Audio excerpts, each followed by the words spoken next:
Continuaremos con el libro de El Evangelio según Jesucristo, de José Saramago.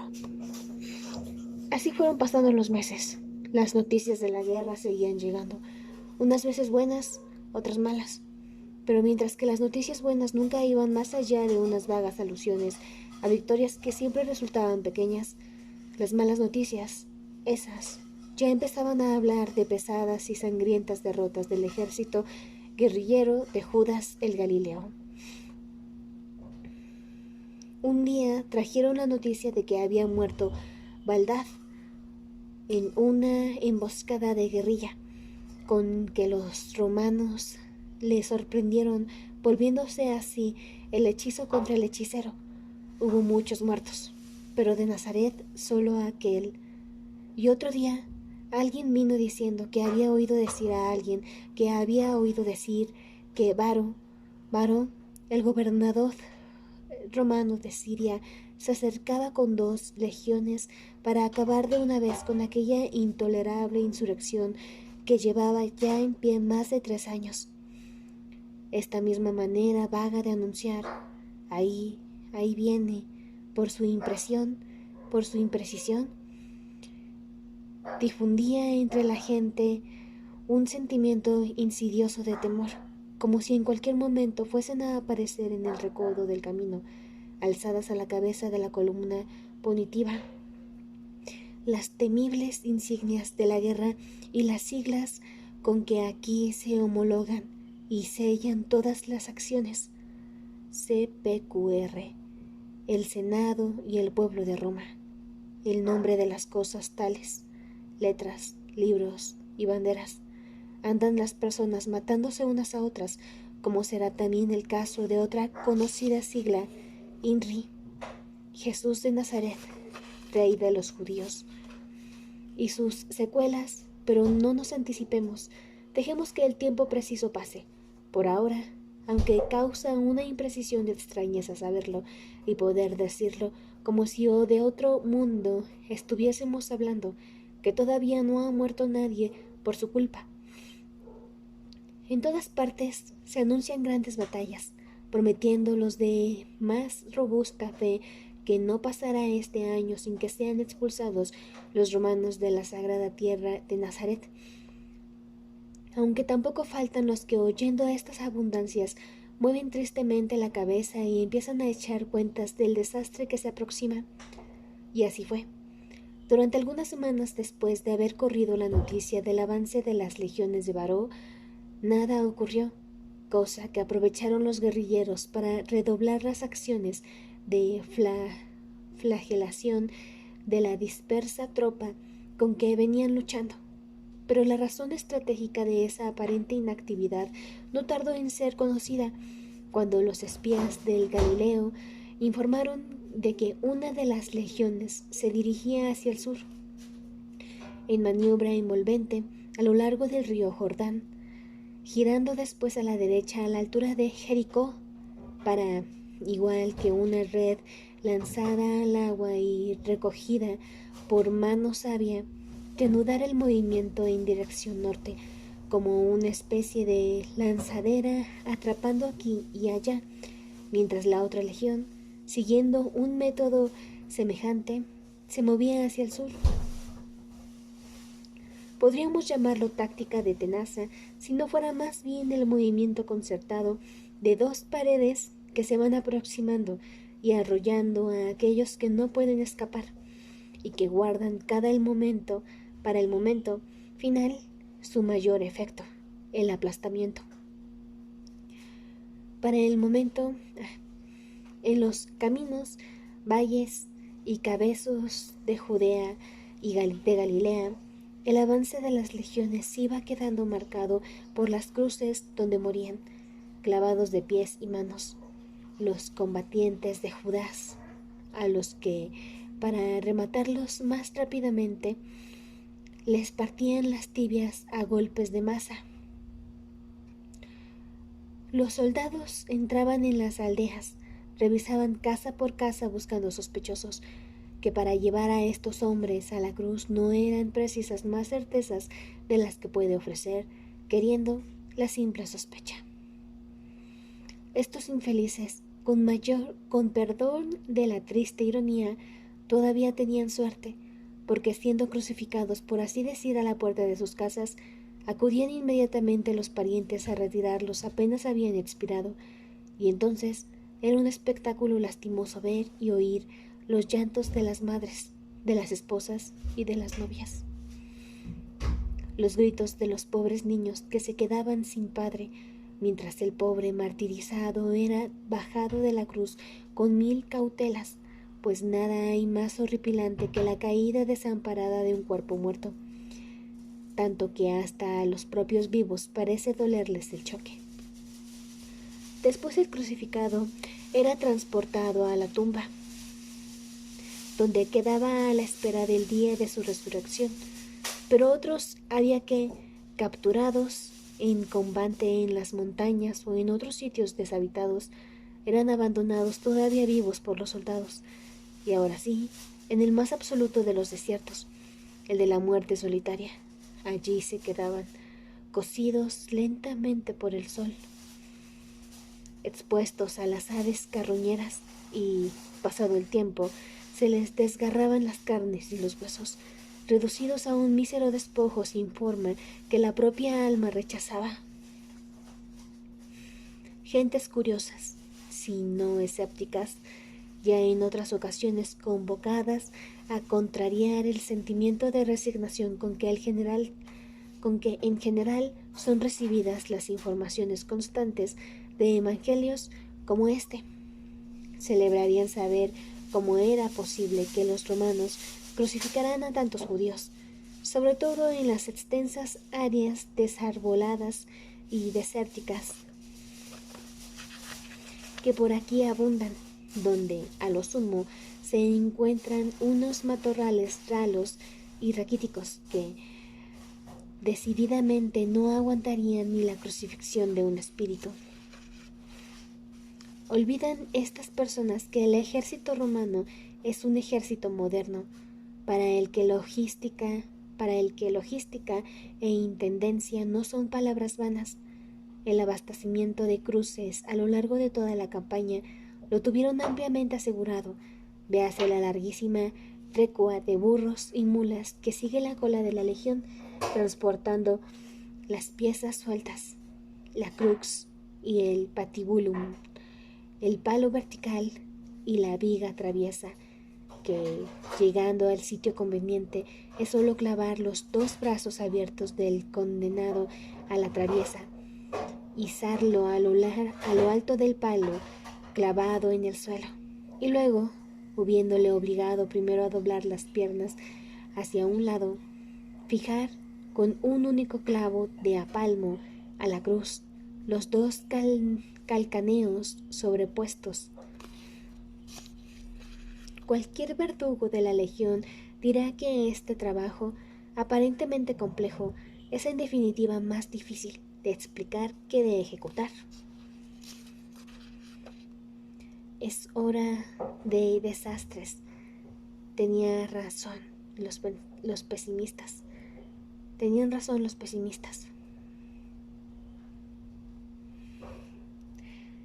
Del norte al sur y del sur al norte hay gente aterrorizada que huye de las legiones, unos porque sobre ellos podrían recaer sospechas de haber ayudado a los guerrilleros, otros movidos por el puro miedo, ya que, como sabemos, no es preciso tener culpa para ser culpable. Uno de estos fugitivos, deteniendo unos instantes la retirada, viene a llamar a la puerta del carpintero José para decirle que su vecino Ananías se hallaba en Séforis, cosido a lanzazos, y que este era el recado: la guerra está perdida y yo no me libro. Ya puedes mandar aviso a mi mujer para que venga a recoger lo que le pertenece. Nada más, preguntó José. Otra palabra no dijo, respondió el mensajero. ¿Y tú? ¿Por qué no lo has traído contigo si tenías que pasar por aquí? En el estado en que está, me retrasaría la marcha, y yo también tengo familia a la que debo proteger en primer lugar. En primer lugar, sí, pero no solo. ¿Qué quieres decir? Te veo aquí rodeado de hijos. Si no escapas con ellos es porque no estás en peligro. No te entregas. Vete, y que el Señor te acompañe. El peligro está donde no esté el Señor. Hombre sin fe. El Señor está en todas partes. Sí, pero a veces no nos mira.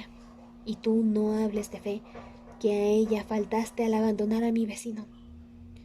¿Por qué tú no vas a buscarlo entonces? Iré. Ocurrirá esto por la tarde. El día era claro, de sol por el cielo, como barcas que no precisasen gobierno. Bogaban unas nubes muy blancas, dispersas. José enjaezó el burro. Llamó a la mujer y le dijo sin más explicaciones: voy a Séforis a buscar al vecino Ananías, que no puede andar por su pie. María solo hizo un gesto de asentimiento con la cabeza, pero Jesús se acercó a su padre. ¿Puedo ir contigo?, preguntó. José miró a su hijo, le puso la mano derecha en la cabeza y dijo: quédate en casa, no tardaré. Yendo un poco rápido, tal vez llegue incluso con luz del día. Y bien pudiera ser, pues, como sabemos, la distancia de Nazaret a Séforis no va más allá de 8 kilómetros, lo mismo que de Jerusalén a Belén. En verdad, digámoslo una vez más, el mundo está lleno de coincidencias. José no montó en el burro, quería que el animal estuviese fresco para la vuelta, recio de patas y firme de manos, suave de lomo, como conviene a quien tendrá que transportar un enfermo, o, mejor dicho, un herido de guerra, que es patología diferente. Al pasar junto a la falda de la colina donde, hace casi un año, Ananías le comunicó su decisión de unirse a los rebeldes de Judas de Galilea, el carpintero alzó los ojos hacia las 3 grandes piedras que, desde arriba, juntas como gajos de un fruto, parecían estar esperando a que del cielo o de la tierra les llegase respuesta a las preguntas que hacen todos los seres y cosas, solo por el hecho de existir, aunque no las pronuncien. ¿Por qué estoy aquí? ¿Qué razón conocía o ignoraba me explica? ¿Cómo será el mundo en que yo ya no esté, siendo este lo que es? A Ananías, si lo preguntase, le podríamos responder que las piedras, al menos, continúan como antes. Si el viento, la lluvia y el calor las desgastaron, apenas fue nada.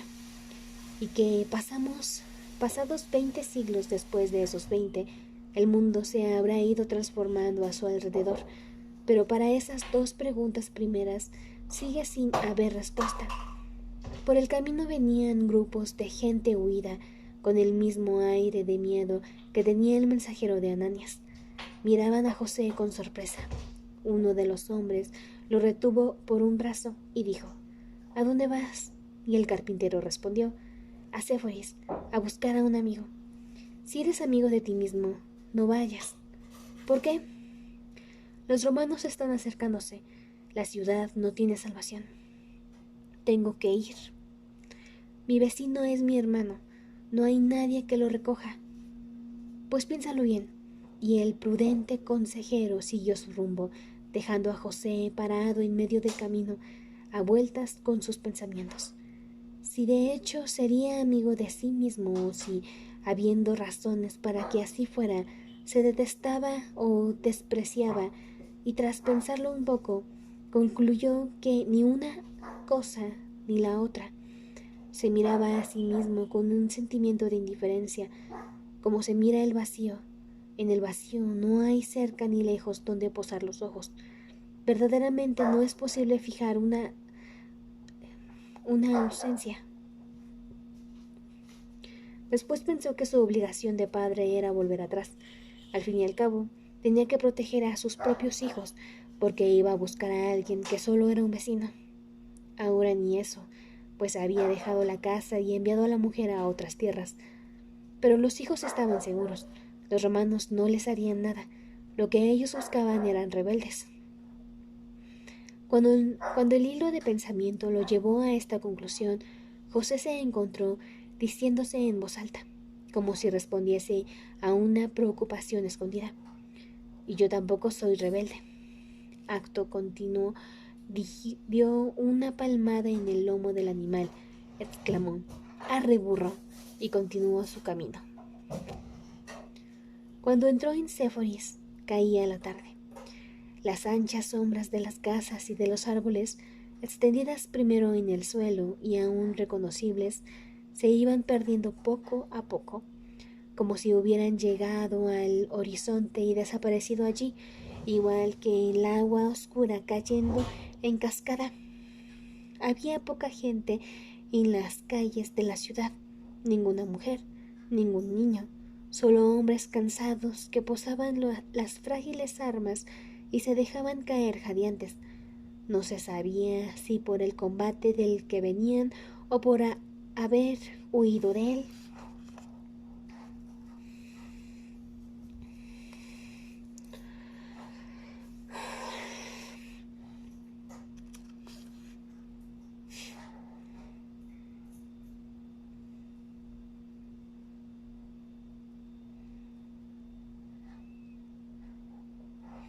A uno de esos hombres le preguntó José: ¿están cerca los romanos? El hombre cerró los ojos, luego lentamente los abrió y dijo: mañana estarán aquí.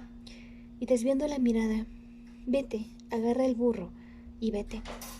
He venido a buscar a un amigo que fue herido. Si tus amigos son todos los que se encuentran heridos, entonces eres el hombre más rico del mundo. ¿Dónde están? Por aquí, en todas partes, aquí mismo. Pero ¿hay algún lugar en la ciudad? Lo hay. Sí, detrás de esas casas, un almacén. Ahí hay muchos heridos.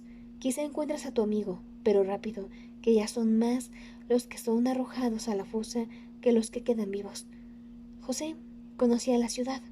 Estuvo aquí no pocas veces, tanto por razones de oficio, cuando trabajó en obras de considerable amplitud, muy comunes en la rica y próspera Séforis, como en ciertas fiestas religiosas menos importantes, que verdaderamente no tendría sentido andar siempre el camino de Jerusalén, con lo lejos que está y lo que cuesta llegar.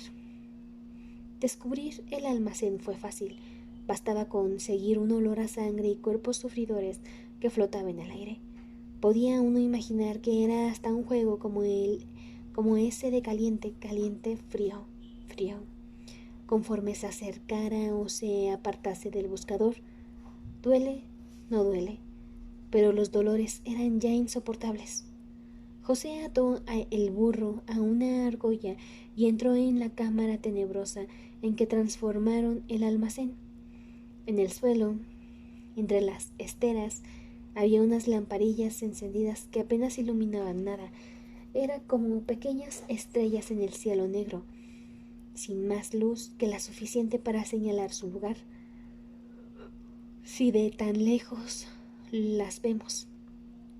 José recorrió lentamente las filas de hombres tumbados en búsqueda de Ananías. En el aire había otros hedores fuertes, el del aceite y el del vino con que curaban las heridas, el del sudor, el de las heces y los orines, que algunos de estos desgraciados ni moverse podían. Y allí mismo, donde estaban, dejaban salir lo que el cuerpo, más fuerte que la voluntad, ya no quería guardar.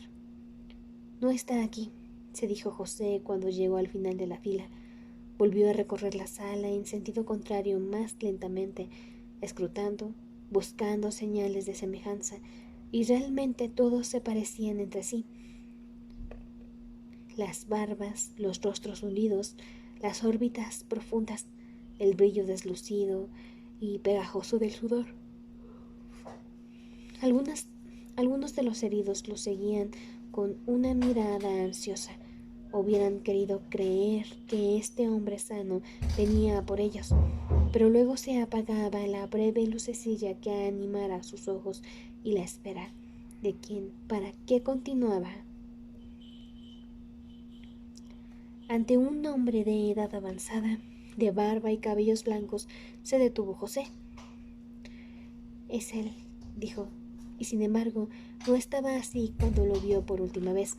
Canas, sí, tenía muchas, pero no esta especie de nieve sucia, entre la que las cejas, como tizones, conservaban el negro de antes.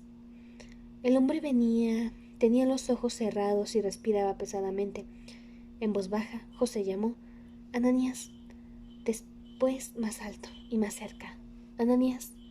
Y poco a poco, como si se lanzase ya de las profundidades de la tierra, el hombre levantó los párpados, y cuando los abrió del todo, se vio que era el mismo Ananías, el vecino que dejó casa y mujer para luchar contra los romanos, y ahora aquí está, con heridas abiertas en el vientre y un olor de carne que empieza a pudrirse. Ananías, primero, no reconoció a José.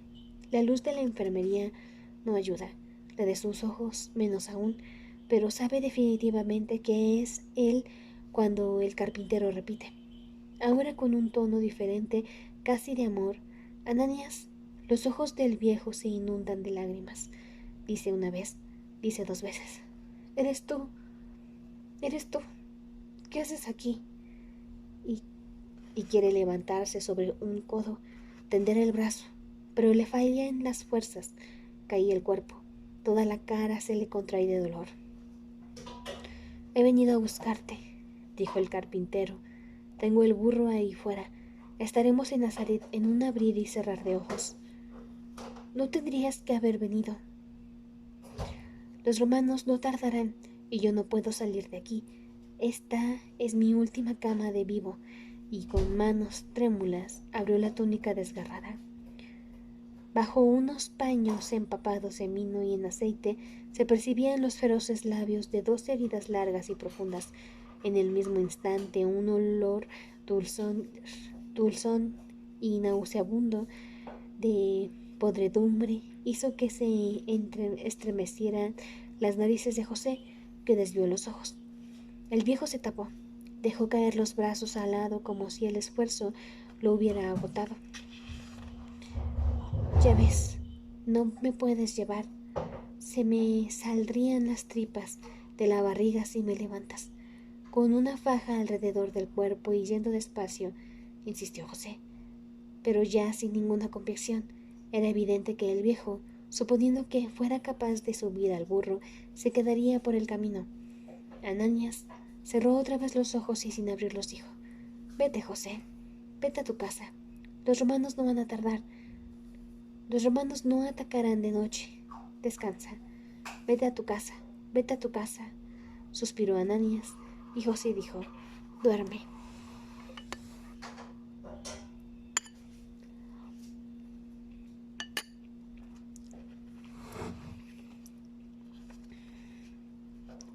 Durante toda la noche veló José. Alguna vez, con el espíritu fluctuando en las primeras nieblas de un sueño al que temía y que por esta misma razón resistía ahora.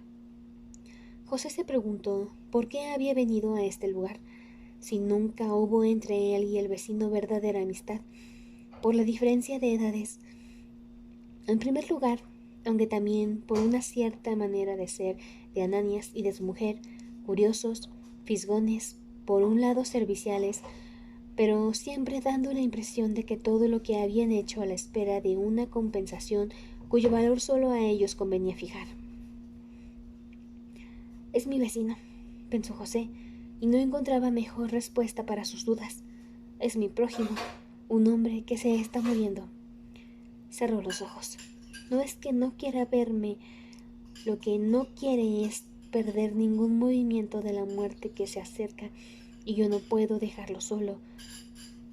Estaba sentado en el estrecho espacio entre la estera donde yacía Ananías y otra que ocupaba un muchacho poco mayor que su hijo Jesús. El pobre muchacho gemía en voz baja. murmuraba palabras incomprensibles. La fiebre le reventó los labios.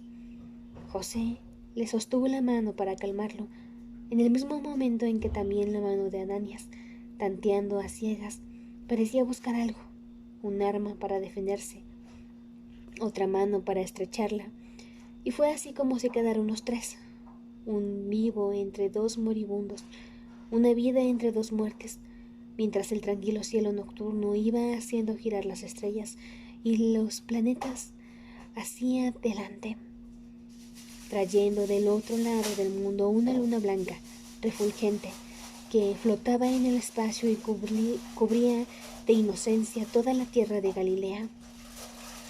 Muy tarde, José salió del torpor en que, sin querer, cayera. Despertó con una sensación de alivio porque esta vez no había soñado con el camino de Belén. Abrió los ojos y vio: Ananías estaba muerto, con los ojos abiertos también. En el último instante no soportó la visión de la muerte. Le apretaba la mano con tanta fuerza que le oprimía los huesos. Entonces, para librarse de aquella angustiosa sensación,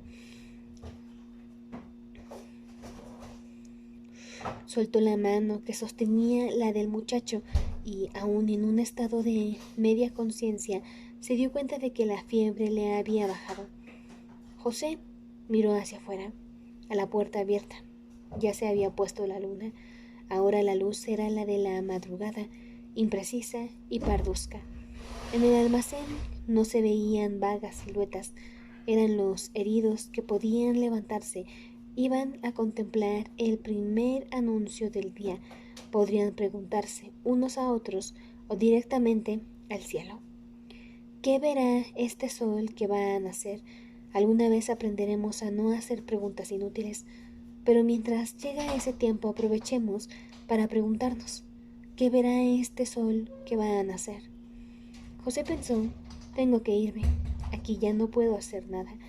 Había también en sus palabras un tono interrogativo, tanto así que prosiguió: puedo llevarlo a Nazaret.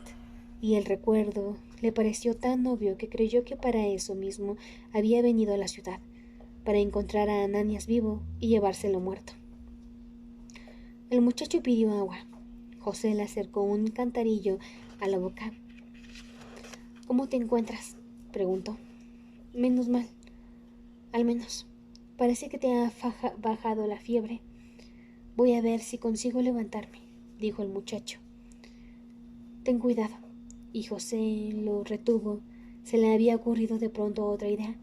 A Ananías no podía hacerle más que el entierro en Nazaret, pero a este muchacho, de donde quiera que fuese, podría salvarle la vida, sacarlo de aquel depósito de cadáveres. Un vecino, por así decir, ocupaba el lugar de otro vecino. Yo no sentía pena por Ananías, solo un cuerpo vacío. El alma, cada vez que lo miraba, estaba más distante. El muchacho parecía darse cuenta de que algo bueno le podría ocurrir. Le brillaron los ojos, pero no llegó a hacer ninguna pregunta, porque José ya había salido. Iba a buscar el burro, llevarlo hasta la puerta. Bendito sea el Señor, que sabe poner en las cabezas de los hombres tan excelentes ideas. El burro no estaba allí. De su presencia no quedaba más que el cabo de una cuerda atada a la argolla. El ladrón no perdió tiempo desatando el nudo. Un cuchillo afilado hizo más rápidamente el trabajo.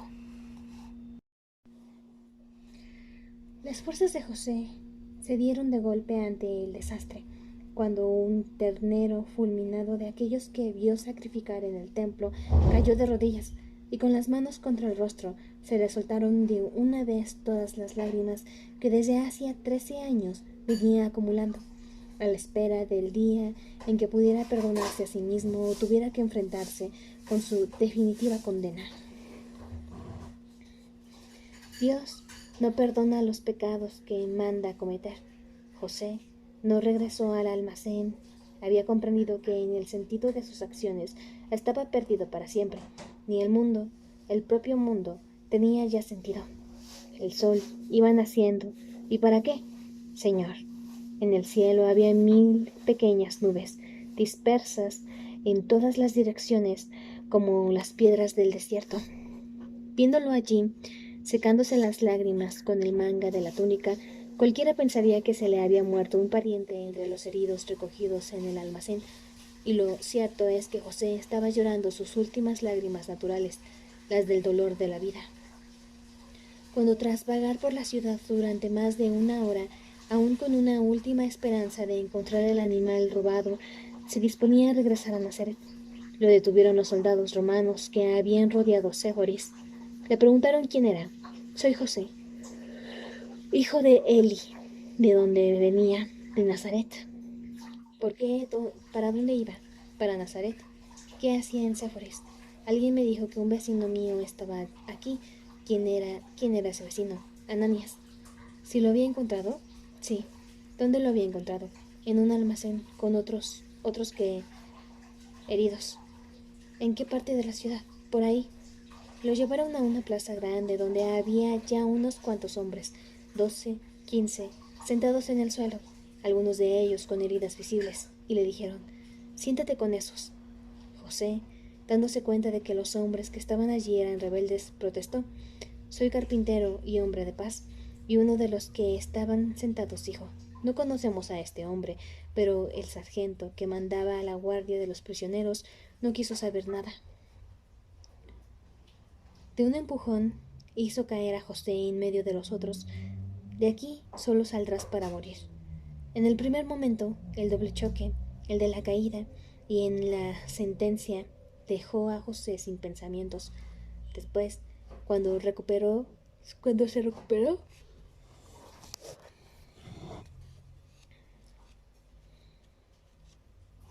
notó dentro de sí una gran tranquilidad, como si todo aquello fuese una pesadilla de la que iba a despertar, y por tanto no valía la pena atormentarse con las amenazas, pues se disiparían en cuanto abriera los ojos. Entonces recordó que cuando soñaba con el camino de Belén, también tenía la seguridad de despertarse, y sin embargo empezó a temblar. Se había hecho al fin clara la brutal evidencia de su destino. Voy a morir, y voy a morir inocente. Notó que una mano se posaba en su hombro. Era el vecino.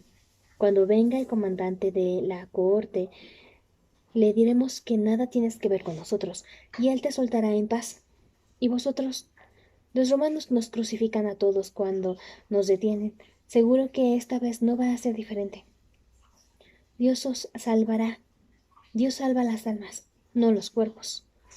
Trajeron más hombres, 2, 3, luego un grupo numeroso, unos 20. En torno de la plaza se habían reunido algunos habitantes de Séforis, mujeres y niños.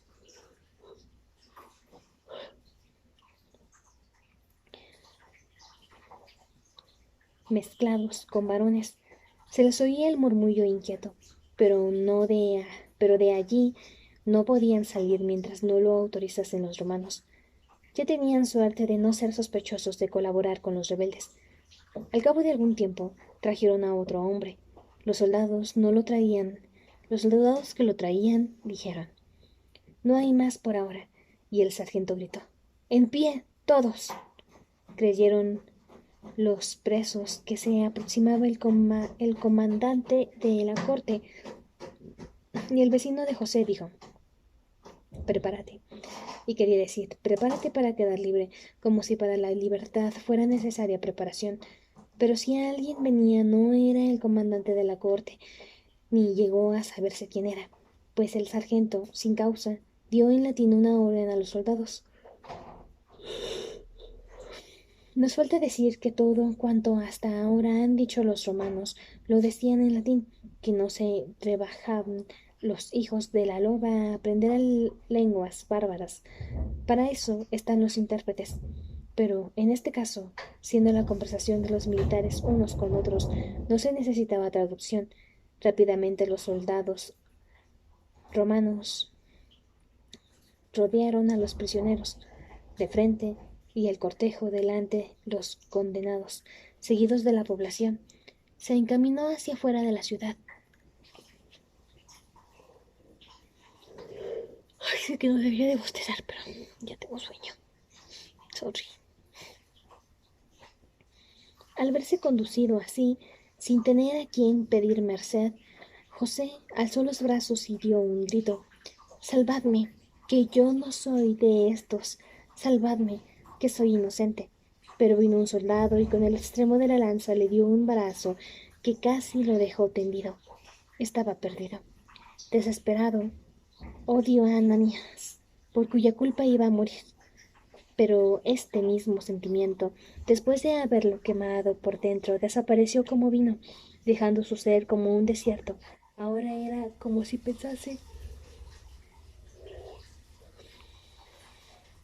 no hay salida. Se equivoca. La hay, y falta poco para llegar. Aunque cueste creerlo, la certeza de la muerte próxima lo calmó.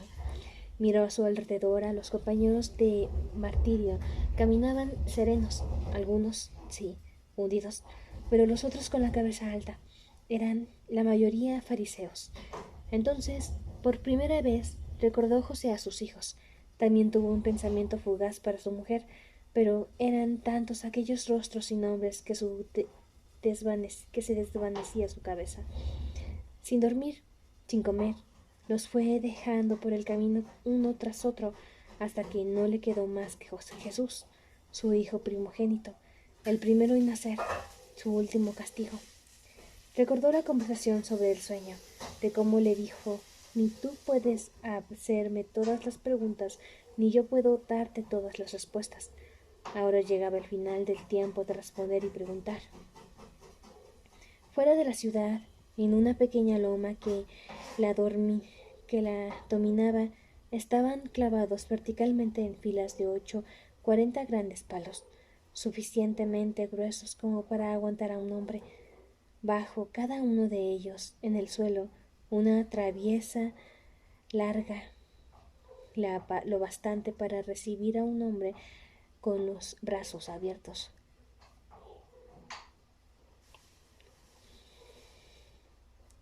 A la vista de los instrumentos de suplicio, algunos de los condenados intentaron escaparse, pero los soldados sabían su oficio. Espada en mano, les cortaron el paso. Uno de los rebeldes intentó clavarse en la espada, pero sin resultado, que luego fue arrastrado a la primera cruz. Comenzó entonces el minucioso trabajo de clavar a los condenados, cada uno en su travesero, e izarlos a la gran estaca vertical. Se oían por todo el campo gritos y gemidos. La gente de Séforis lloraba ante el triste espectáculo al que, para escarmiento, la obligaban a asistir.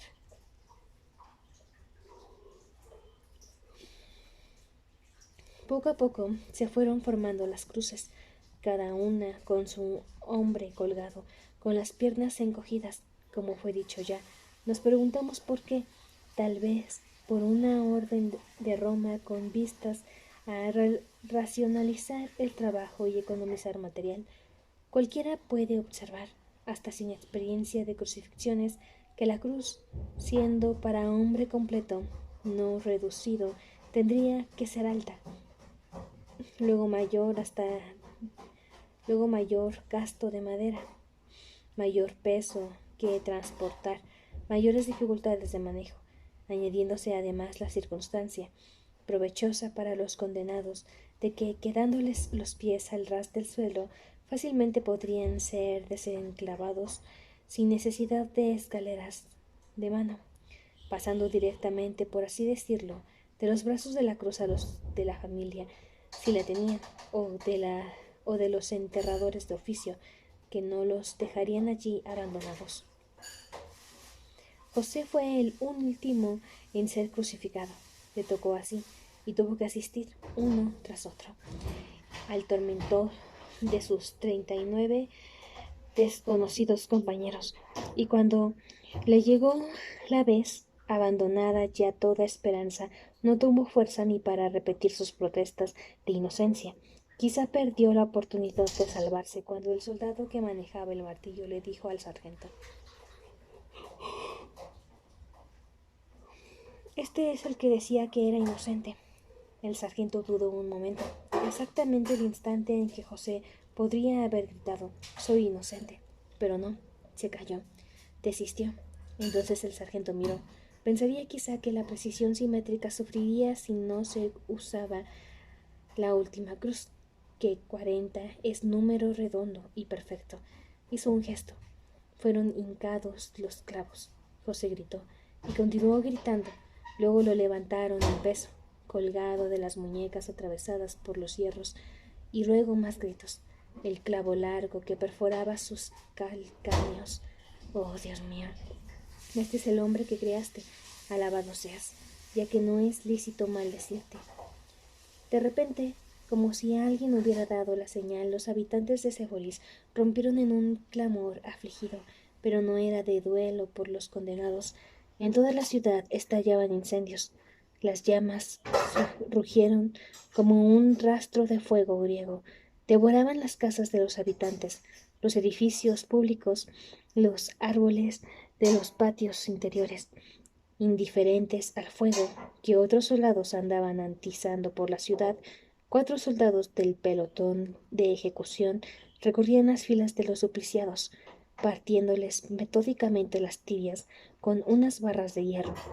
Séforis ardió por completo, de punta a punta, mientras, uno tras otro, los crucificados iban muriendo. El carpintero, llamado José, hijo de Eli, era un hombre joven, en la flor de la vida. Acababa de cumplir 33 años.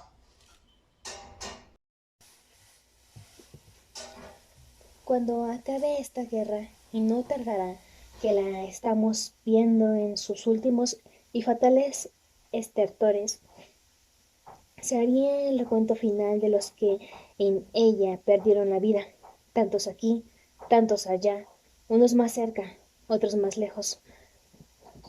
Y si es cierto que con el correr del tiempo el número de los que fueron muertos en emboscadas o batallas campales acabó perdiendo importancia u olvidándose del todo.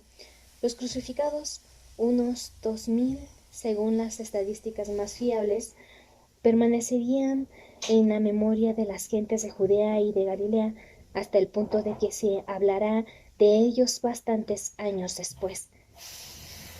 Cuando nueva sangre sea derramada en una nueva guerra, 2000 crucificados es mucho hombre muerto, pero más serían si los imaginamos plantados a intervalos de 1 kilómetro a lo largo de un camino, o rodeando en un ejemplo, es un ejemplo, el país que ha de llamarse Portugal, cuya dimensión en su periferia anda más o menos por ahí. Entre el río Jordán y el mar lloran las viudas y los huérfanos, en una antigua costumbre suya. Para eso son viudas y huérfanos, para llorar. Después de todo, se reduce a esperar el tiempo de que los niños crezcan y vayan a una guerra nueva. Otras viudas y otros huérfanos vendrán a relevarlos, y si mientras tanto han cambiado las modas, si el luto de blanco pasó a ser negro, o viceversa, si sobre el pelo que se arrancaba a manojos se pone ahora una mantilla bordada, las lágrimas son las mismas cuando se sienten. María aún no llora, pero en su alma lleva ya un presentimiento de muerte, pues su marido no ha vuelto a casa y en Nazaret se dice que Séforis fue quemada y que hay hombres crucificados. Acompañada de su hijo primogénito, María repite el camino que José hizo ayer. Con toda probabilidad, en un punto o en otro, posa los pies en la huella de las sandalias del marido. No es tiempo de lluvias. El viento es solo una brisa suave que apenas roza el suelo. Pero ya las huellas de José son como vestigios de un antiguo animal que hubiera habitado estos parajes en una extinta era. Decimos, fue ayer, y es lo mismo que si dijéramos, fue hace 1000 años. El tiempo no es una cuerda que se pueda medir nudo a nudo. El tiempo es una superficie oblicua y ondulante que solo la memoria es capaz de hacer que se mueva y aproxime.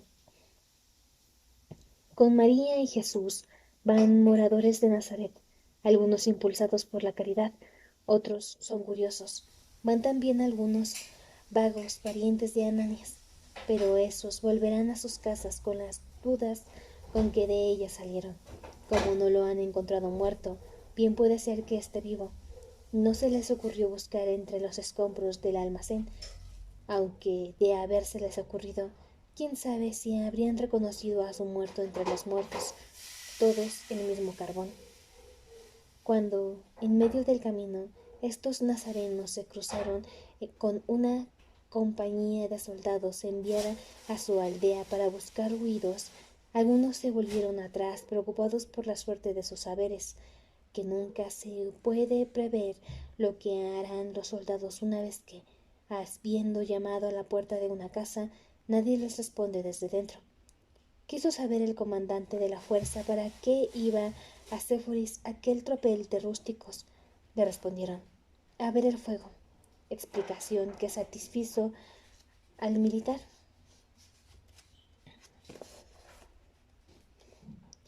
Pues desde la aurora del mundo siempre los incendios atrajeron a los hombres. Hay incluso quien diga que se trata de una especie de llamada interior, inocente, una reminiscencia del fuego original, como si las cenizas pudieran tener memoria de lo que quemaron, justificándose así, según la tesis, la expresión fascinada con que contemplamos hasta la simple hoguera que nos calienta, o la luz de una vela de la oscuridad del cuarto.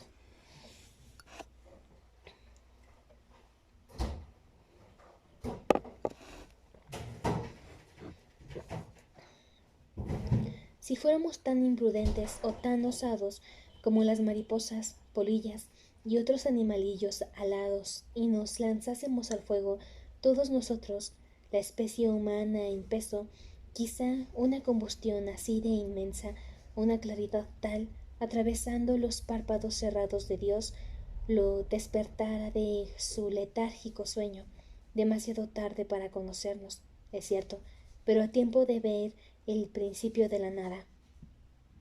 Ahora habíamos desaparecido. María, aunque con una casa llena de hijos dejados sin protección, no volvió atrás. Va relativamente tranquila, pues no todos los días están adrede soldados en una aldea para matar niños, sin contar con que estos romanos, por lo general, no solo les permiten vivir, sino que incluso les animan a crecer todo lo que puedan. Luego ya veremos.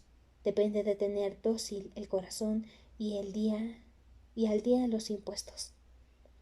Se quedaron solos en el camino la madre y el hijo, los de la familia de Ananías, por ser media docena y venir de conversación, se fueron rezagando.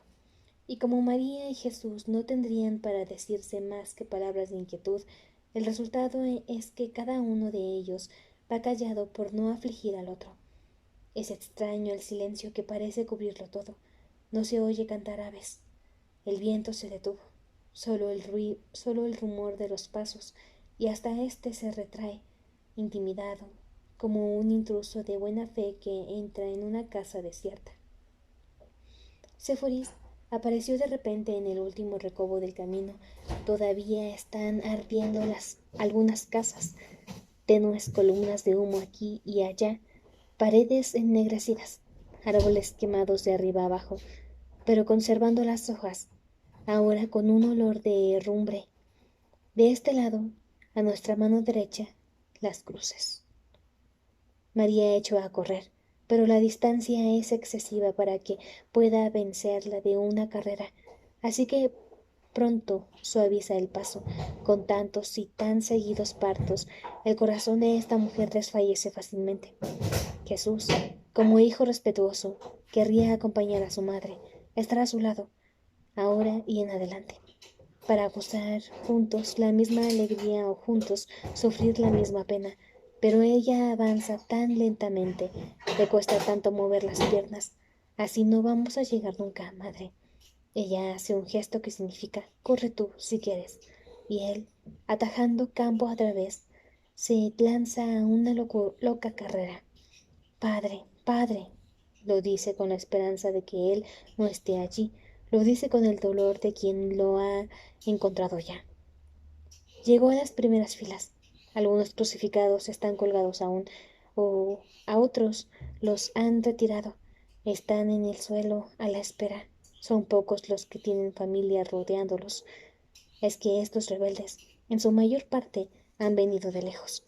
Pertenecen a una tropa diversa que en este lugar trabó la última y unida batalla.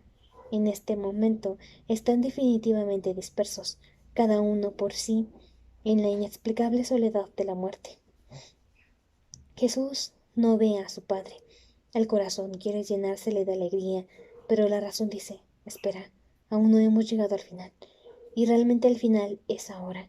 Tumbado en el suelo está el Padre que yo buscaba.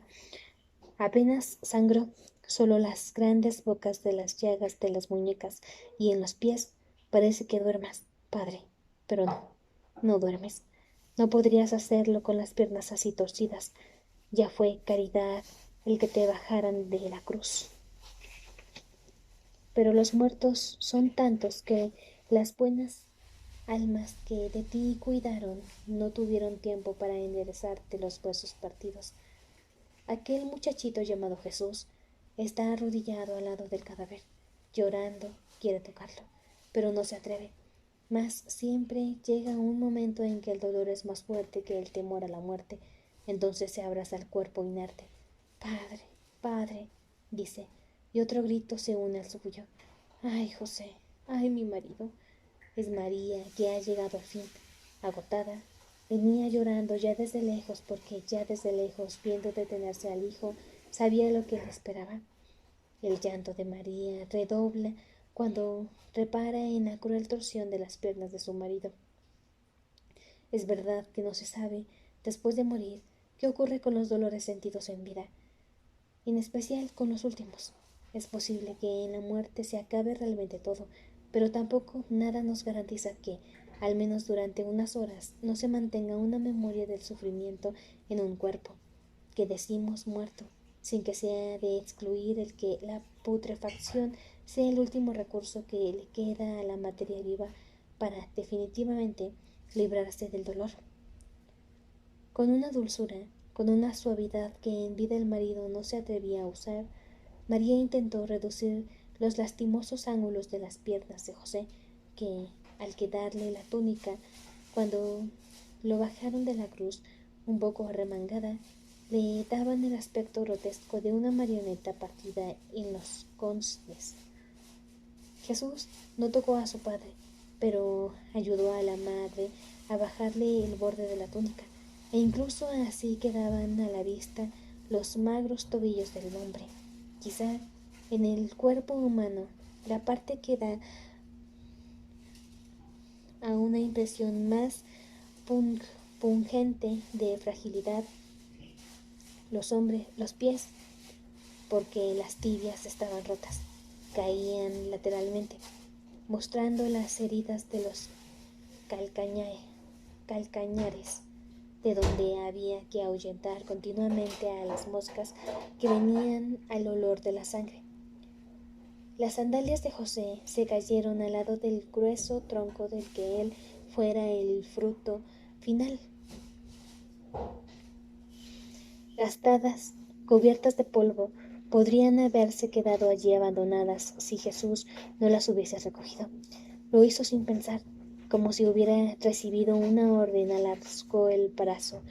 María ni reparó en el movimiento y se las prendió al cinto.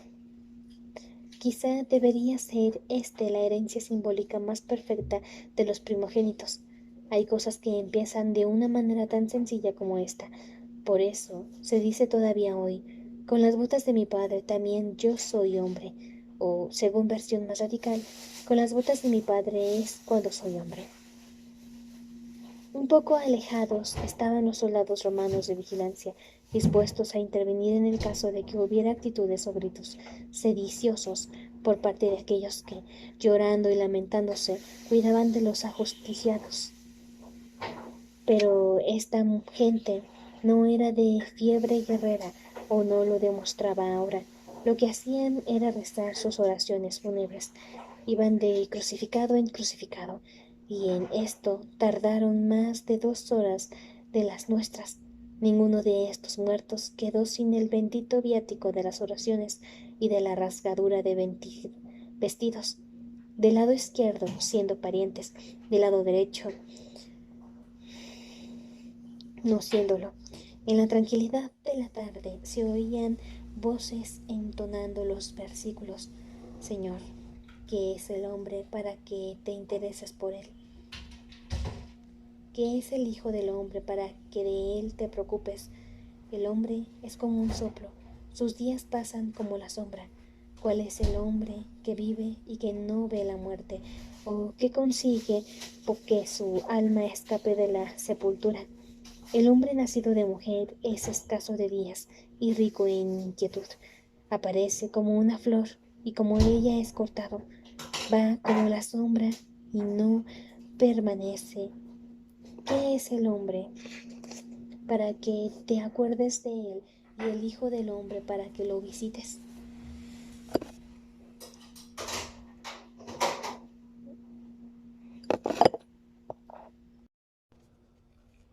Con todo, después de este reconocimiento de la irremediable insignificancia del hombre ante Dios, expresado en un tono profundo que más parecía venir de la propia conciencia que de la voz que sirve a las palabras, el coro ascendía y alcanzaba una especie de exultación para, para proclamar a la faz del mismo Dios una inesperada grandeza. Pero recuerda que poco menor hiciste al hombre que a los ángeles, de gloria y honra lo coronaste. Cuando llegaron a José, a quien no conocían, como era el último de los 40, no se detuvieron tanto. A pesar de eso, el carpintero se llevó para el otro mundo todo cuanto necesitaba. Y la prisa se justificaba porque la ley no permite que los crucificados se queden hasta el día siguiente sin sepultura. Y el sol ya va bajando, no tardará el crepúsculo. Siendo aún tan joven Jesús, no tenía que rasgarse la túnica, estaba dispensado de esa demostración de luto, pero su voz, fina, vibrante, se oyó por encima de las otras cuando entonó: Bendito seas tú, Señor, Dios nuestro, Rey del universo, que con justicia te creó y con justicia te mantuvo en vida, y con justicia te alimentó, y con justicia te hizo conocer el mundo, y con justicia te hará resucitar. Bendito seas tú, Señor, que a los muertos resucitas. Tumbado en el suelo, José, si todavía siente los dolores de los clavos, tal vez pueda también oír estas palabras y sabrá qué lugar ocupó realmente la justicia de Dios en su vida, ahora que ni de una ni de otra puede esperar nada más. Terminadas las preces, era necesario sepultar a los muertos, pero siendo tantos y viniendo ya tan pronta la noche, no se precisó procurar a cada uno su propio lugar, tumbas verdaderas que se pudieran tapar con una piedra rodada. En cuanto a envolver a los cuerpos con fajas mortuorias e incluso con simples mortajas, ni pensarlo.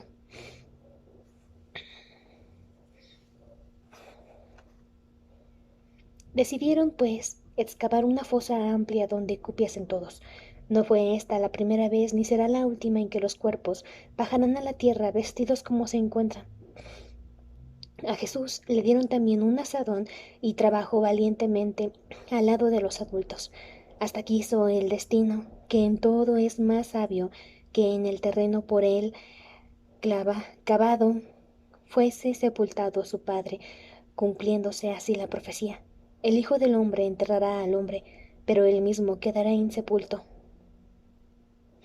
Que estas palabras, a primera vista enigmáticas, no os lleven a pensamientos superiores. Lo que ahí se dice pertenece a la escala de lo obvio. Quise solo recordar que el último hombre, por ser el último, no tendrá quien le dé sepultura, pero no será el caso de este muchacho, que acaba de enterrar a su padre. Con él no se va a acabar el mundo, todavía permaneceremos aquí durante milenios y milenios, en constante nacer y morir. Y si el hombre ha sido, con igual constancia, lobo y verdugo del hombre, con más razones aún seguirá siendo su enterrador. Pasó ya el sol al otro lado de la montaña. Hay grandes nubes oscuras alzadas sobre el valle del Jordán, moviéndose lentamente hacia poniente, como atraídas por esa última luz que tiñe de rojo el nítido borde superior. El aire se ha enfriado de repente. Es muy posible que esta noche llueva, aunque no es propio de la estación. Los soldados se han retirado ya. Aprovechan la última luz del día para recuperar el campamento que está cerca, a donde probablemente han regresado ya los compañeros que fueron a Nazaret de investigación. Una guerra moderna se hace así, con mucha coordinación, no como la hacía el Galileo. El resultado está a la vista. 39 guerrilleros crucificados. El 40º era un pobre inocente que venía por bien y salió por mal. La gente de Séforis todavía buscará por la ciudad quemada un lugar donde pasar la noche, y mañana temprano cada familia pasará revista a lo que quede de su casa, si es que algunos bienes escaparon del incendio, y luego a seguir buscándose la vida. Que Séforis no fue solo quemada, y Roma no permitirá que sea reconstruida tan pronto. María y Jesús son dos sombras en medio de un bosque de troncos. La madre atrae al hijo hacia sí, dos miedos en busca de un valor. El cielo negro no ayuda a los muertos bajo el suelo, parecen querer retener los pies de los vivos. Jesús le dice a su madre: dormiremos en la ciudad. Y María respondió: no podemos, tus hermanos están solos y tienen hambre. Apenas veían el suelo que pisaban. Al fin, tras mucho tropezar y una vez caer, llegaron al camino, que era como el lecho seco de un río abriendo un pálido rastro en la noche. Cuando ya habían dejado Séforis atrás, empezó a llover. Primero unos goterones que hacían en el polvo espeso del camino un ruido blando, sin emparejadas. Tales palabras tienen sentido. Después apareció la lluvia, continua, insistente. En poco tiempo el polvo se convirtió en barro. María y el hijo tuvieron que descalzarse para no perder las sandalias en esta jornada. Van callados, la madre cubriendo la cabeza del hijo con su manto. No tienen nada que decirse uno al otro. Quizá piensen incluso, confusamente, que no es cierto que José esté muerto, que al llegar a la casa lo encontrarán atendiendo a los hijos lo mejor que puede. Le preguntará a la mujer cómo os ha ocurrido ir a la ciudad sin advertirme y sin pedir licencia. Pero ya han vuelto. A los ojos de María las lágrimas no es solo por el dolor del luto, es también el infinito cansancio, el castigo de esta lluvia implacable. Esta noche sin remedio, todo demasiado triste y negro para que José pueda estar vivo.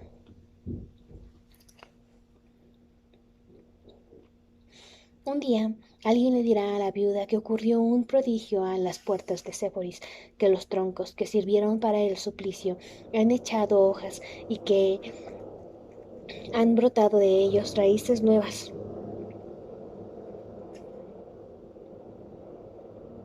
Decir prodigio no es abusar de la palabra, en primer lugar, porque, contra lo que es costumbre, los romanos no se llevaron los troncos consigo cuando se fueron.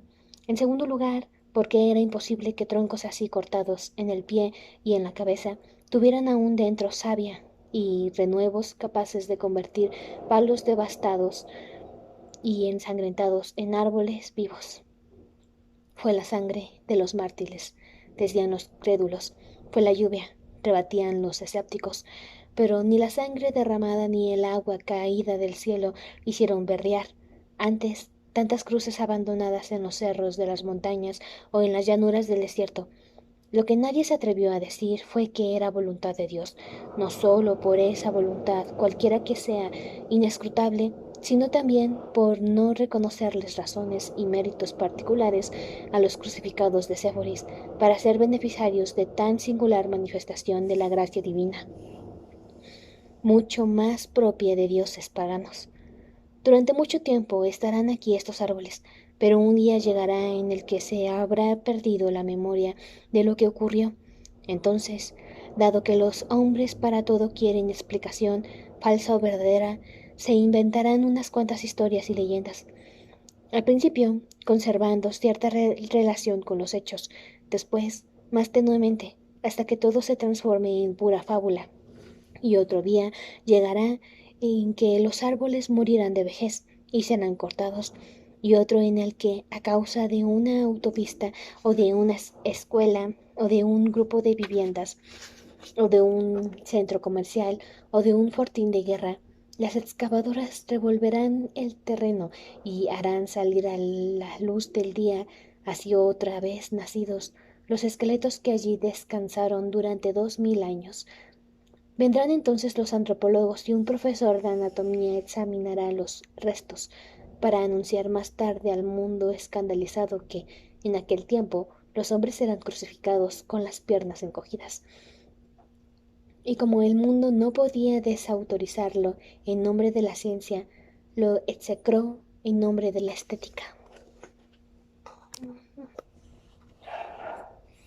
Cuando María y Jesús llegaron a casa, sin un hilo de ropa seca encima del cuerpo, cubiertos de barro y tiritando de frío, los chiquillos estaban más sosegados de lo que se podía imaginar, gracias a la soltura y a la iniciativa de los mayores, Tiago y Licia, que, viendo que enfriaba la noche, decidieron encender el horno y a él se pegaron todos, intentando compensar las aperturas del hambre de dentro por el bienestar del calor de fuera. Al oír la cancela del patio, Tiago abrió la puerta.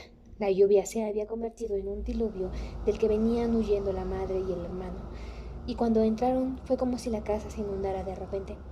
Los niños miraron, comprendieron, cuando volvió a cerrarse la puerta, que su padre ya no vendría, pero se callaron. Fue Tiago quien hizo la pregunta. ¿Y el padre? El barro del suelo absorbía lentamente el agua que goteaba de las túnicas empapadas. Se oía en el silencio el restallido de la leña húmeda que ardía en la entrada del horno. Los niños miraban a su madre. Tiago volvió a preguntar. ¿Y el padre? María abrió la boca para responder, pero la palabra fatal, como un nudo corredizo de la boca, le apretó la garganta. Así fue Jesús, quien, así que fue Jesús quien tuvo que decir.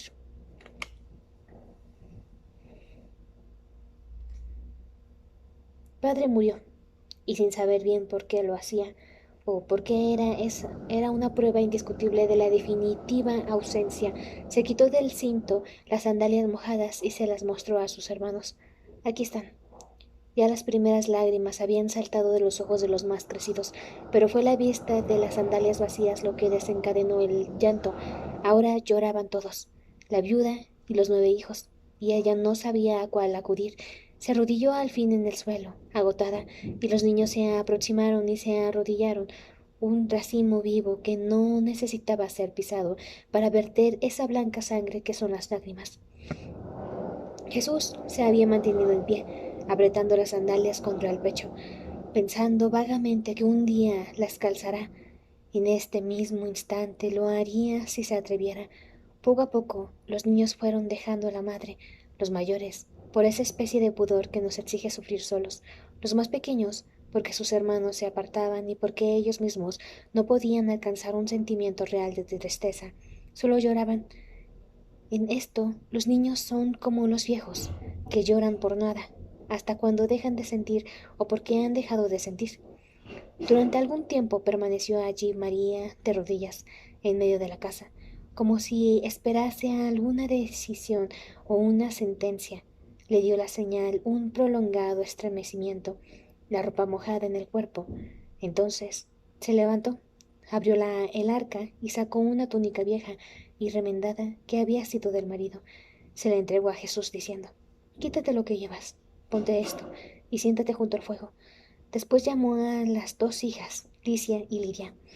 Las hizo levantar y sostener una estera haciendo de biombo. Y más, y tras ella se cambió también de ropa. Luego Con lo poco de comer que se guardaba en casa, empezó a preparar la cena. Jesús, junto al horno, se calentaba con la túnica del Padre, que le quedaba sobrada de mangas y de falda. Ya se sabe que en otra ocasión los hermanos se habrían reído de él.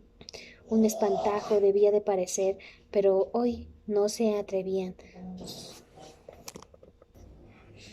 no solo por la tristeza, sino también por aquel aire de adulta majestad que se desprendía del muchacho, como si de una hora a otra hubiera crecido hasta su máxima altura.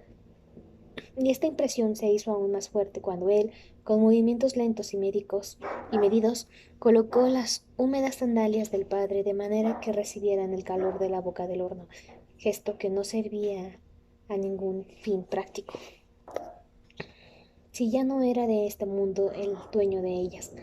Tiago, el hermano que tenía detrás de él, se sentó a su lado y preguntó en voz baja: ¿Qué le ha ocurrido a nuestro padre? Lo crucificaron con los guerrilleros, respondió Jesús, también susurrando. ¿Por qué? No lo sé. Había allí 40, y él era uno de ellos. Tal vez fuera un guerrillero. ¿Quién? ¿Nuestro padre? No lo era. Siempre estaba aquí, trabajando. ¿Y el burro? ¿Lo encontrasteis? Ni vivo ni muerto. La madre acababa de preparar la cena. Se sentaron todos alrededor del caldero común y comieron de lo que había. Terminaban cuando los más pequeños empezaban a dar cabezadas de sueño. Cierto es que el espíritu aún estaba agitado, pero el cuerpo cansado reclamaba descanso. Tendieron las esteras de los niños a lo largo de la pared del fondo. María les había dicho a las niñas: acostaos aquí conmigo, y lo hicieron, una a cada lado de ella, pero que no hubiera celos, para que no hubiera celos.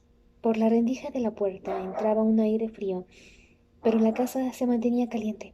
Estaba el calor remanente del horno, el de los cuerpos próximos.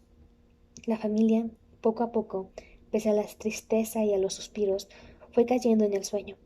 María daba ejemplo, aguantaba las lágrimas, quería que los hijos se quedaran dormidos prontos. Por ellos, pero también para quedarse sola con su tristeza, con los ojos muy abiertos a su futura vida, sin marido y con 9 hijos que criar. Pero también a ella, en medio de un pensamiento, se le fue el dolor del alma. El cuerpo indiferente recibió el sueño sin resistirse, y ahora todos duermen. Mediaba la noche, un gemido hizo que María se despertase. Pensó que había sido ella misma, soñando, pero no estaba soñando, y el gemido se repetía ahora más fuerte. Se incorporó con cuidado, para no despertar a las hijas. Miró alrededor, pero la luz del candil no alcanzaba hasta el fondo de la casa. ¿Cuál de ellos era? Pensó, pero en su corazón sabía que era Jesús quien gemía. Se levantó sin ruido, tomó el candil del clavo de la puerta y alzándolo por encima de la cabeza para alumbrarse mejor, pasó revista a todos los hijos dormidos. Jesús, es él quien se agita y murmura, como si estuviese luchando en una pesadilla. Seguro que está soñando con su padre, un niño de esta edad que ha visto lo que vio: muerte, sangre, tortura. Pensó María que debía despertarlo, interrumpir esta otra forma de agonía, pero no lo hizo. No quería que el hijo le contara su sueño, pero esta misma razón se le olvidó cuando vio que Jesús tenía calzadas las sandalias del Padre. Lo insólito del caso desconcertó a María. Qué estúpida idea, sin justificación. Y también qué falta de respeto usar las sandalias del Padre el mismo día de su muerte. Regresó a la estera, sin saber ya qué pensar. Tal vez el hijo estuviera repitiendo en sus sueños, por obra de las sandalias y de la túnica, la mortal aventura del padre desde que salió de casa, y siendo así, había pasado al mundo de los hombres, al que ya pertenece, al que ya pertenecía por ley, la ley de Dios. Pero en él se instalaba ahora por un nuevo derecho, el de suceder al padre en los bienes. Ahora aunque solo fuesen estos, una túnica vieja y unas sandalias ambas. Y en los sueños, aunque solo fuera para revivir los últimos pasos de él en la tierra, No pensó María que el sueño pudiera ser otro. El día amaneció limpio, sin nubes. El sol vino caliente y luminoso. No había que temer un retorno de la lluvia. María salió de casa temprano, con todos sus hijos varones en edad de ir a la escuela, y también Jesús, que como fue dicho en su momento, tenía acabada ya su instrucción. Iba a la sinagoga a informar de la muerte de José y de las presumibles circunstancias que en ella habrían ocurrido, añadiendo que, pese a todo, a él como a los otros infelices, punto, nada despreciable, que le habían oficiado las honras fúnebres que la prisa y el lugar permitían, y en todo caso suficientes, en tenor y número, para poder afirmar que en general el rito se había cumplido. De vuelta a casa, al fin a solas con el hijo mayor, pensó María que la ocasión era buena para preguntarle por qué calzaba las sandalias del padre, pero en el último momento la contuvo un escrúpulo. Lo más probable es que Jesús no supiera qué explicación darle, y así humillado, ver ante los ojos de la madre, confundido su acto, sin duda excesivo, con la falta trivialísima que es que un niño se levante de noche para ir a escondidas a comer un pastelillo, pudiendo siempre, si lo atrapan, alegar como disculpa el hambre, lo que de este episodio de las sandalias no puede decirse, salvo que se trate de otra especie de hambre que no sabríamos nosotros explicar. En la cabeza de María surgió después otra idea, la de que el hijo era ahora el jefe de familia, y siendo así, estaba bien que ella, su madre y subordinada, pusiese todo su empeño en mostrarle el respeto y la atención convenientes, como sería, por ejemplo, interesarse por aquel mal de espíritu que lo atribuló en el sueño. ¿Has soñado con tu padre?, preguntó, y Jesús hizo como si la hubiera oído. Volvió la cara para el otro lado, pero la madre, firme en su propósito, insistió. ¿Has soñado? No esperaba que el hijo le respondiera primero sí y luego no, y que le cargara la expresión de aquel modo que parecía como si tuviera otra vez ante sus ojos al padre muerto. Prosiguieron callados el camino, y al llegar a casa María se puso a candar lana, pensando ya que, por necesidad del sustento de la familia, tendría que empezar a hacerlo para la calle, aprovechando la buena mano que tenía para aquel menester. A su vez, Jesús, que mirara al cielo confirmando las buenas disposiciones del tiempo, se acercó al banco del carpintero que fuera de su padre y que estaba en el cobertizo, empezando a verificar uno por uno los trabajos interrumpidos y luego el estado de las herramientas, con lo que María se alegró mucho en su corazón al ver que el hijo se tomaba tan en serio desde ese primer día sus nuevas responsabilidades. Cuando los más pequeños volvieron de la sinagoga y se juntaron todos para comer, solo un observador atentísimo se daría cuenta de que esta familia sufrió hace pocas horas la pérdida de su jefe natural, marido y padre. Pues salvo Jesús, cuyas negras cejas fruncidas siguen un pensamiento escondido, los demás, incluida María, parecen tranquilos, con una serenidad compuesta, porque está escrito. Llora amargamente y rompe en gritos de dolor. Observa el luto según la dignidad del muerto, un día o dos, por causa de la opinión pública. Después consuélate de tu tristeza. Y escrito está también, no debes entregar tu corazón a la tristeza, sino que debes apartarla de ti. Recuerda tu fin, no lo olvides, no te olvides de él, porque no habrá retorno. En nada beneficiarías al muerto y solo te causarás daño a ti mismo. Aún es pronto para risas, que a su tiempo vendrán, como los días vienen tras los días, y las estaciones tras las estaciones. Pero la mejor lección es la del Eclesiastés, que dice, por eso alabé la alegría, porque para el hombre no hay nada mejor bajo el sol que comer, beber y divertirse. Esto es lo que lo acompaña en sus trabajos durante los días que Dios le conceda bajo el sol. Por la tarde, Jesús y Tiago subieron a la azotea de la casa para tapar con paja amasada en barro las hendiduras del tejado, por las que durante toda la noche estuvo goteando el agua. A nadie le sorprenderá que entonces no se hablara de tan humildes pormenores de nuestra vida cotidiana. La muerte de un hombre, inocente o no, siempre deberá prevalecer sobre todas las cosas. Otra noche llegó, otro día comenzaba. Cenó la familia, como pudo, y se acostó en las esteras. De madrugada María despertó despavorida. No era ella quien soñaba, no, sino el hijo, y ahora con llanto y con gemidos que cortaban el corazón, de tal modo que despertaron también a los hermanos mayores. A los otros sería preciso mucho más para arrancarlos del sueño profundo que es del de la inocencia a estas edades.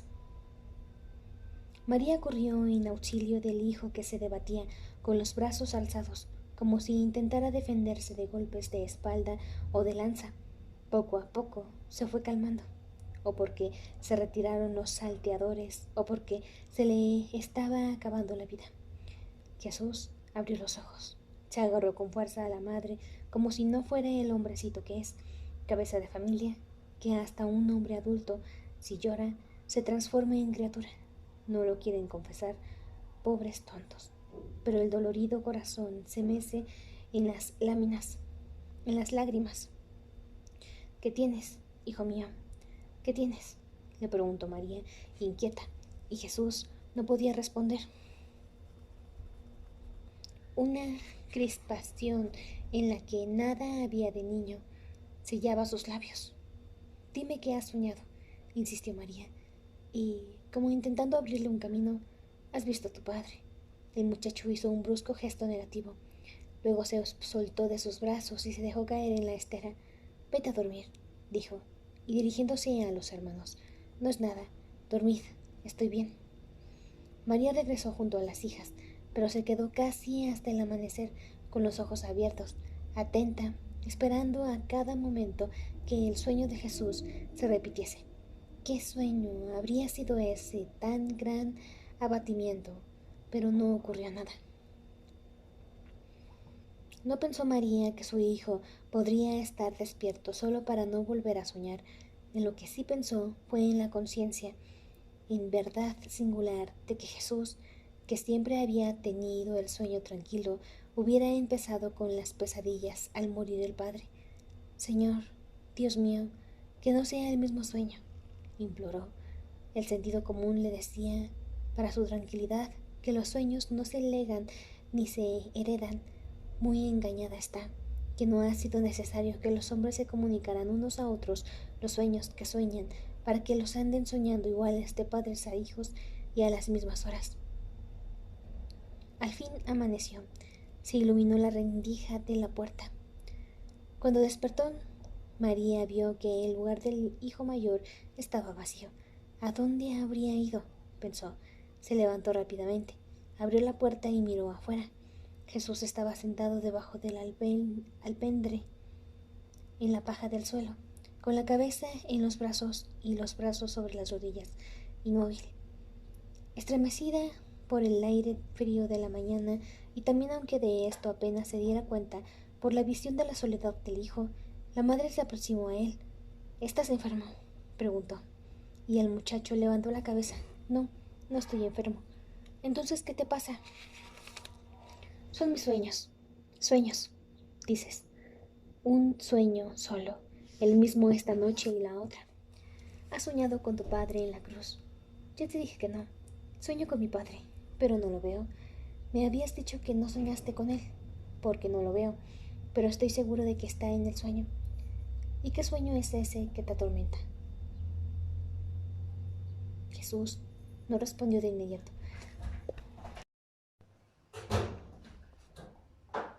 Jesús no respondió de inmediato.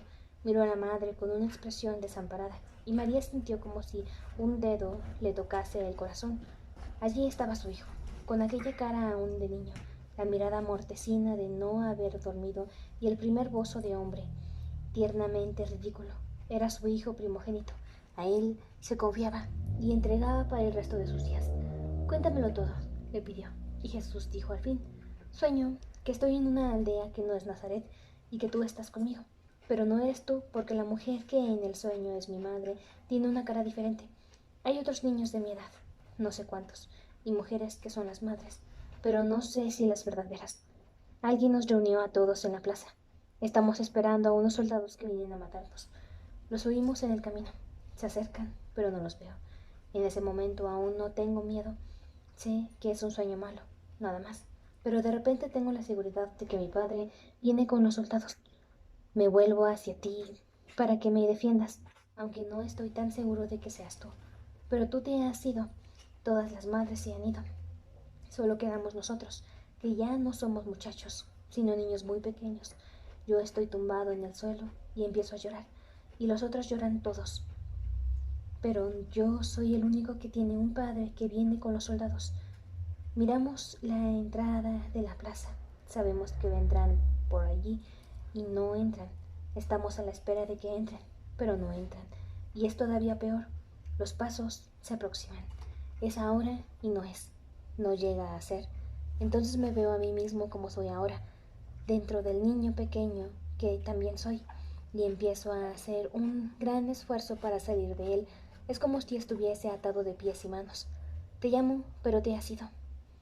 Llamo a mi padre, que viene a matarme, y en ese momento me desperté, esta noche y la otra. María estaba horrorizada. Tras las primeras palabras, apenas percibió el sentido del sueño. Bajó los ojos doloridos. Estaba ocurriendo lo que tanto temiera. Contra toda lógica y razón, Jesús había heredado el sueño del Padre, no exactamente de la misma manera, sino como si padre e hijo, cada uno en su lugar, lo estuviesen soñando al mismo tiempo. Y tembló de auténtico pavor cuando oyó que el hijo le preguntaba qué sueño era aquel que mi padre tenía todas las noches. Bueno, una pesadilla, como tanta gente. Pero esa pesadilla, ¿qué era? No lo sé, nunca me lo dijo. Madre, no debes ocultar la verdad a tu hijo. No sería para ti bueno saberlo. ¿Qué puedes tú saber de lo que es bueno o malo para mí? Respeta a tu madre. Soy tu hijo, tienes mi respeto, pero ahora estás ocultándome algo que es de mi vida. No me obligues a hablar. Un día le pregunté a mi padre cuál era su sueño, y me dijo que ni yo podía hacerle todas las preguntas, ni él darme todas las respuestas. Ya ves, acepta las palabras de tu padre. Las acepté mientras vivió, pero ahora soy el jefe de la familia. He heredado de él una túnica, unas sandalias y un sueño. Con esto podría irme ya por el mundo, pero tengo que saber qué sueño llevaría conmigo. Hijo mío, tal vez no vuelvas a soñarlo. Jesús miró a los ojos de su madre. La forzó a mirarlo también y dijo, renunciaré a saberlo si la próxima noche no vuelve, si no vuelve nunca más, pero si se repite, júrame que me lo dirás todo. Lo juro, respondió María, que ya no sabía cómo defenderse de la insistencia y la autoridad del hijo. En el silencio de su angustiado corazón ascendió una llamada a Dios, sin palabras, o si las tuviera, podrían ser. Pásame, Señor, a mí este sueño, que hasta el día de mi muerte tenga que sufrirlo yo en todos los instantes, pero mi hijo no, no, mi hijo no. Dijo Jesús, recordarás lo que me prometiste. Lo recordaré, respondió María, pero se iba repitiendo para sí, mi hijo no, mi hijo no. Mi hijo sí. Vino la noche. De madrugada cantó un gallo negro y el sueño se repitió. El morro del primer caballo apareció en la esquina. María oyó los gemidos de su hijo, pero no fue a consolarlo. Y Jesús, temblando, bañado en el sudor del miedo, no necesitó preguntar para saber que también su madre se había despertado. ¿Qué me dirá ahora?, pensó, mientras María, por su parte, pensaba, ¿cómo voy a contárselo? Y buscaba maneras de no decírselo. Por la mañana, cuando se levantaron, Jesús le dijo a su madre, voy contigo a llevar a mis hermanos a la sinagoga. Después vendrás tú conmigo al desierto, pues tenemos que hablar. A la Madre María, mientras preparaba la comida de los hijos, se le caían las cosas de las manos, pero el vino de la agonía estaba servido y ahora había que beberlo. Los más pequeños estaban ya en la escuela. Madre e hijo salieron de la aldea y allí, en el descampado, se sentaron debajo de un olivo. Nadie, a no ser Dios, si anda por estos sitios, podrá oír lo que dijeron. Las piedras no hablan, lo sabemos, ni siquiera batiendo las unas contra otras. Y en cuanto a la tierra profunda, ella es el lugar donde todas las palabras se convierten en silencio. Jesús dijo: «Cumple lo que juraste». Y María respondió sin rodeos: «Tu padre soñaba que iba de soldado con otros soldados a matarte, a matarme». «Sí, ese es mi sueño». «Sí», confirmó ella aliviada. «No ha sido tan complicado», pensó, y en voz alta: «Ahora ya lo sabes. Volvámonos a casa. Los sueños son como las nubes, vienen y se van. Por querer tanto a tu padre heredaste su sueño, pero él no te mató, ni te mataría nunca. Aunque recibiera una orden del Señor, en el último momento el ángel le detendría la mano, como hizo con Abraham cuando iba a sacrificar a su hijo Isaac». «No hables de lo que no sabes», cortó secamente Jesús, y María vio que el vino amargo tendría que ser bebido hasta el fin. Consciente que al menos yo sepa que nada se puede oponer a la voluntad del Señor, cualquiera que ella sea, y que si la voluntad del Señor es ahora una y luego es otra, contraria, ni tú ni yo somos parte en la contradicción, respondió María, y cruzando las manos en el regazo se quedó a la espera. Jesús dijo: «Responderás a todas las preguntas que yo te haga». «Responderé», dijo María. «¿Desde cuándo empezó mi padre a tener ese sueño?» «Hace muchos años». «¿Cuántos?» «Desde que naciste». «Todas las noches lo soñó». «Sí, creo que todas las noches. En los últimos tiempos ya ni me despertaba. Una se acostumbra». «Nací en Belén de Judea». «Así es». «¿Qué ocurrió en mi nacimiento para que mi padre soñase que me iba a matar?» «No fue en tu nacimiento, pero tú has dicho». «El sueño apareció unas semanas después». «¿Y qué pasó entonces?» «Herodes mandó matar a los niños de Belén que tuvieran menos de 3 años». «¿Por qué?» «No lo sé». «¿Mi padre lo sabía?» «No, pero a mí no me mataron. Vivíamos en una cueva fuera de la aldea». «¿Quieres decir que los soldados no me mataron porque no llegaron a verme?» «Sí, mi padre era soldado». «Nunca fue soldado». «¿Qué hacía entonces?» «Trabajaba en las obras del templo». «No lo entiendo». «Estoy respondiendo a tus preguntas». Si los soldados no llegaron a verme, si vivíamos fuera de la aldea, si mi padre no era soldado, si no tenía responsabilidad alguna, si ni siquiera sabía por qué mandó Herodes matar a los niños. Sí, tu padre no sabía por qué mandó matar Herodes a los niños. Entonces, nada. Si no tienes otras preguntas que hacerme, yo no tengo más respuestas que darte. ¿Me ocultas algo? ¿O tú no eres capaz de ver? Jesús se quedó callado. Sentía que se sumía, como agua en suelo seco, la autoridad con que había hablado a su madre, mientras que en un rincón cualquiera de su alma le parecía ver desenroscarse una idea innoble de líneas que se movían aún, pero monstruosa, desde el mismo momento de nacer. Por la ladera de una colina cercana pasaba un rebaño de ovejas. Tanto ellas como el pastor tenían color de tierra. Eran tierra moviéndose sobre la tierra. El rostro tenso de María se abrió en una expresión de sorpresa. Aquel pastor alto, aquella manera de andar, tantos años después y en este justo momento, ¿qué señal era? Clavó en él los ojos y dudó. Ahora era un vulgar vecino de Nazaret que llevaba unas pocas ovejas a los pastos, tan sucias ellas como él. En el espíritu de Jesús acabó de formarse la idea quería salir fuera del cuerpo, pero la lengua se le trababa. Por fin, con una voz temerosa de sí misma dijo: «Mi padre sabía que los niños iban a ser muertos». No era una pregunta, y por eso María no tuvo que responder. ¿Cómo lo supo? Ahora sí era una pregunta. Estaba trabajando en las obras del templo, en Jerusalén, cuando oyó que unos soldados hablaban de lo que iban a hacer. Y después vino corriendo para salvarte. Y después pensó que sería mejor que no huyéramos y nos quedáramos en la cueva. Y después, nada más, los soldados hicieron lo que les habían mandado y se marcharon. Y después nos volvimos a Nazaret. Y empezó el sueño. La primera vez fue en la cueva. Las manos de Jesús se alzaron de repente hasta el rostro, como si quisieran desgarrarlo. Su voz se soltó en un grito irremediable. Mi padre mató a los niños de Belén. ¿Qué locura estás diciendo? Los mataron los soldados de Herodes. No, los mató mi padre. Los mató José, hijo de Eli, que, sabiendo que los niños iban a ser muertos, no avisó a los padres, y cuando estas palabras fueron dichas, quedó también perdida toda esperanza de consuelo. Jesús se tiró al suelo, llorando. Los inocentes, decía.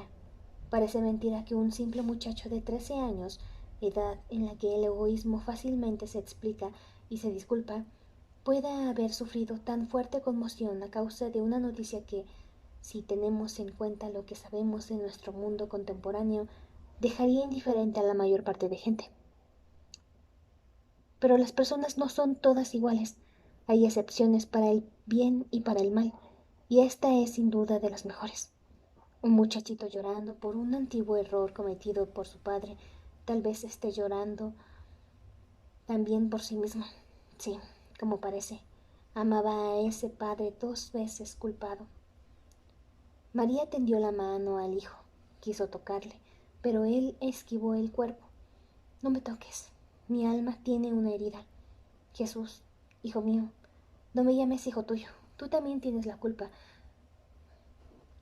Son así los juicios de la adolescencia, radicales.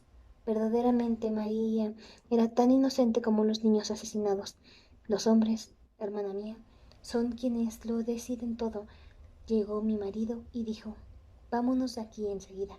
Luego enmendó, no, no nos vamos, sin más explicaciones. Fue necesario que le preguntase, ¿qué gritos son esos?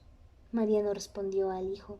Sería tan fácil demostrarle que no era culpable, pero pensó en su marido crucificado, también el muerto inocente, y sintió, con lágrimas y vergüenza, que lo amaba ahora mucho más que de vivo, y por eso se calló.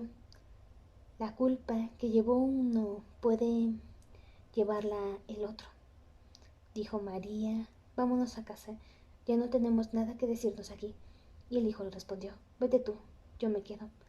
Parecía que se había perdido el rastro de las ovejas y el pastor, y desierto era realmente un desierto, y hasta las cosas lejanas, dispersas como el azar por la ladera abajo, parecían grandes piedras talladas de una cantera abandonada, que poco a poco se fueran enterrando en el suelo.